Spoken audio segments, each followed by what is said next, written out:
A casi 3000 metros bajo la superficie, la luz del sol desapareció hace mucho tiempo. Aquí no existe el día ni la noche. No hay colores. No hay horizonte.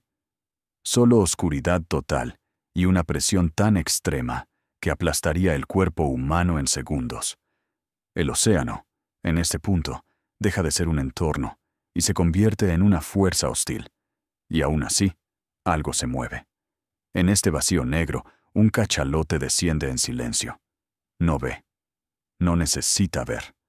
Mientras baja, su cuerpo entra en un estado de control absoluto. En la superficie, su corazón late con normalidad. Aquí abajo, el ritmo cae hasta apenas 10 latidos por minuto. La digestión se apaga. La sangre se redirige. Todo el oxígeno disponible se reserva para el cerebro y los músculos. Lleva decenas de minutos sin respirar. Entonces, el silencio se rompe. Una serie de clics violentos atraviesa la oscuridad. No es sonido al azar. Es un sistema de percepción. Cada pulso rebota contra lo que existe en el abismo y regresa cargado de información. Distancia. Tamaño. Movimiento. En la mente del cachalote, la nada empieza a tomar forma, y lo que emerge del eco no es pequeño. Algo enorme se desplaza en la profundidad. Un cuerpo masivo, brazos cubiertos de ventosas armadas con ganchos afilados, el mayor invertebrado que ha existido jamás, un calamar gigante. Aquí, lejos de la luz y de los humanos, dos depredadores se encuentran en un mundo que casi nunca ha sido observado. Y lo más inquietante no es el combate que podría seguir, sino el hecho de que apenas sabemos qué ocurre. Porque en estas profundidades, casi nadie ha estado nunca para verlo. Para un animal del tamaño de un autobús, el cachalote es sorprendentemente difícil de estudiar. No porque sea raro, sino porque vive donde casi nadie puede seguirlo. Más del 70% de su vida transcurre en profundidades que superan los límites humanos. Lugares donde la presión aplasta el acero y la oscuridad es permanente. Por eso, los científicos no estudian a los cachalotes observándolos cazar. Los estudian a través de indicios, ecos registrados por hidrófonos, patrones de inmersión y, sobre todo, cicatrices. Marcas circulares, profundas, grabadas en la piel de sus cabezas y flancos. Huellas inconfundibles de ventosas gigantes. Evidencia física de batallas libradas en la oscuridad contra calamares colosales. Sabemos más sobre leones en la sabana que sobre estos animales en su entorno natural, porque los leones viven en la superficie. Los cachalotes viven en una dimensión vertical, un universo que se extiende kilómetros hacia abajo. Un espacio donde pasan horas cazando sin que nadie los vea. Incluso su descanso es un misterio. A veces, grupos enteros de cachalotes son observados flotando en posición vertical, inmóviles, como pilares grises suspendidos en el agua. No nadan, no descienden, no ascienden. Duermen de pie, en silencio. Nadie sabe exactamente por qué. Para los humanos, el océano profundo es un lugar. Para los cachalotes, es su hogar. Y sigue siendo, en gran medida, desconocido. El calamar gigante no es una leyenda ni una exageración de antiguos marineros. Es un animal real, medible, biológicamente verificable, y aún así, sigue siendo uno de los seres menos comprendidos del planeta.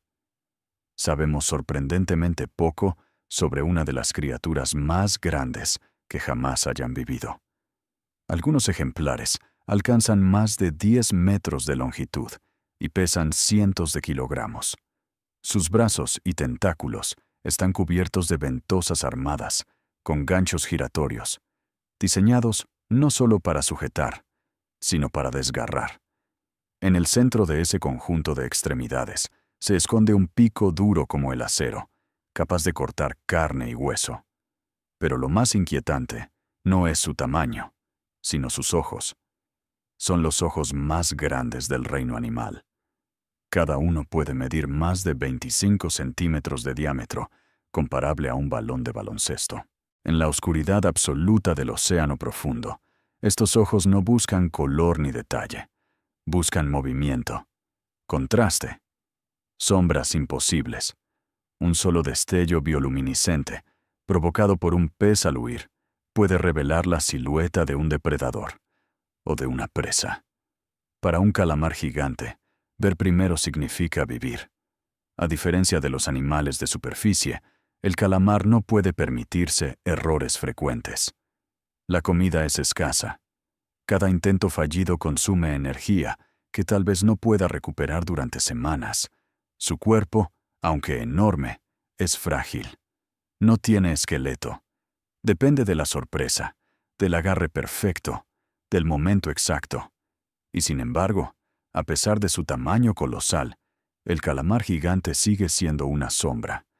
La mayoría de los registros provienen de restos encontrados en estómagos de cachalotes o de cuerpos moribundos que emergen accidentalmente a la superficie. Ver uno vivo, en su entorno natural, sigue siendo un evento extraordinario. En el océano profundo, incluso los gigantes pueden pasar toda su vida sin ser vistos. Sumergirse a más de 3.000 metros no es solo cuestión de aguantar la respiración. Es un desafío físico que destruiría a casi cualquier mamífero en segundos. La presión comprime los pulmones, el frío roba energía, y la falta de oxígeno paraliza el cerebro. El cachalote enfrenta todo esto de manera rutinaria, varias veces al día. Durante el descenso, sus pulmones no resisten la presión, colapsan de forma controlada. Esto no es un fallo, es una adaptación crucial. Al colapsar, el aire deja de intercambiarse con la sangre, evitando que el nitrógeno se disuelva en exceso y previniendo el síndrome de descompresión, un riesgo mortal para buzos humanos. Sus costillas tampoco son rígidas como las nuestras, son flexibles. No se rompen, se pliegan hacia adentro, permitiendo que el cuerpo se comprima sin daño estructural. La tráquea está reforzada. Los órganos internos se reorganizan ligeramente bajo presión. Todo el cuerpo está diseñado para ceder sin colapsar. La sangre del cachalote contiene concentraciones extremas de hemoglobina, y sus músculos están saturados de mioglobina, una proteína que almacena oxígeno directamente en el tejido muscular. Por eso su carne es tan oscura. Cada fibra es una reserva de oxígeno, una batería biológica. El corazón también cambia su comportamiento. En superficie, late con normalidad. En profundidad, reduce su ritmo a una fracción. La sangre deja de irrigar órganos secundarios y se dirige casi exclusivamente al cerebro y a los músculos necesarios para la caza. El resto del cuerpo entra en un estado de ahorro energético extremo. El cachalote no desafía las leyes de la biología, las explota hasta su límite. El cerebro del cachalote es el más grande que ha existido jamás en la Tierra. Puede pesar más de 8 kilogramos, 6 veces más que el cerebro humano. Pero el tamaño, por sí solo, no explica su importancia. Lo que realmente importa es cómo está organizado. Enormes regiones cerebrales están dedicadas al procesamiento acústico. En un mundo sin luz, el sonido no es un complemento, es la realidad principal. Cada clic emitido por el cachalote regresa cargado de información compleja que debe ser interpretada en tiempo real. El animal no solo detecta la presencia de un objeto, analiza su tamaño, su forma, su densidad, su movimiento. Puede distinguir entre un banco de peces, una roca, otro cachalote o un calamar gigante a cientos de metros de distancia. Todo sin verlo jamás. Este procesamiento requiere una capacidad de cálculo extraordinaria. El cerebro del cachalote funciona como un sistema de mapeo tridimensional continuo, actualizando constantemente un modelo interno del entorno. En la oscuridad total, el sonido construye el espacio. Pero este cerebro no sirve únicamente para cazar. También es fundamental para la vida social. Los cachalotes viven en grupos complejos, reconocen individuos, recuerdan interacciones pasadas y mantienen vínculos a largo plazo. Todo esto ocurre en un entorno donde la visión es irrelevante. Pensar en el cerebro del cachalote como una versión grande del cerebro humano es un error. Es una mente diseñada para otro mundo, optimizada para un tipo de realidad que apenas podemos imaginar. En la superficie, el tiempo está marcado por ciclos claros, día y noche, estaciones, migraciones, mareas. En el océano profundo, esos ritmos desaparecen. El tiempo, allí abajo, funciona de otra manera. La temperatura se mantiene cerca del punto de congelación durante todo el año. No hay estaciones, no hay cambios bruscos. La oscuridad es constante. Y cuando el entorno deja de cambiar, la evolución también desacelera. Muchas criaturas de las profundidades viven vidas extremadamente largas. Crecen despacio, se reproducen tarde y mueren mucho después de lo que esperaríamos para animales de su tamaño. El ejemplo más extremo es el tiburón de Groenlandia, que puede vivir más de 400 años. Pero no está solo. Peces, crustáceos y moluscos de aguas profundas muestran patrones similares: crecimiento lento, metabolismo bajo, envejecimiento pausado. Cada proceso biológico ocurre a otra velocidad. No hay prisa cuando el entorno no castiga la lentitud. Esta estabilidad convierte al océano profundo en un archivo viviente. Algunas especies han cambiado muy poco en millones de años, no porque sean primitivas, sino porque su mundo no las obligó a transformarse. Mientras la superficie sufría extinciones masivas, cambios climáticos y reconfiguraciones ecológicas, las profundidades permanecían casi intactas. Aquí, la selección natural favorece la resistencia, no la rapidez, la eficiencia, no la explosión. Un cuerpo grande, duradero y capaz de soportar largos periodos sin alimento se convierte en una ventaja evolutiva. En este contexto, el gigantismo no es una anomalía, es una consecuencia lógica de un mundo donde el tiempo no aprieta y la paciencia es recompensada, donde sobrevivir no depende de ser el más rápido, sino el que puede esperar más. El océano profundo no acelera la vida, la estira. Los cachalotes no solo habitan el océano profundo, lo conectan. Cada inmersión crea un puente entre mundos que, de otro modo, estarían aislados por kilómetros de agua. Cuando descienden, se alimentan en las profundidades.